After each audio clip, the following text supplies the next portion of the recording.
Como parte de la definición de las líneas de acción del programa de trabajo de la Comisión de Asuntos Laborales, Trabajo y Previsión Social del Congreso de la Ciudad, los diputados integrantes consideraron la necesidad de formular una nueva ley que regule las relaciones laborales en la capital del país, ley que tenga como plataforma la normatividad internacional. En este sentido, los legisladores plantearon reformar el artículo 123 constitucional a fin de que se pueda transitar de las juntas de conciliación y arbitraje a los tribunales de justicia laboral para facilitar la defensa de los derechos de los trabajadores.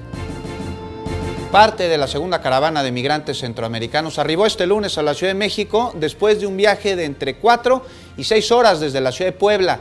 Se trata de un grupo de alrededor de 1,000 personas, en su mayoría salvadoreños, que pasarán las próximas horas en el albergue instalado en la ciudad deportiva de Magdalena Mixhuca.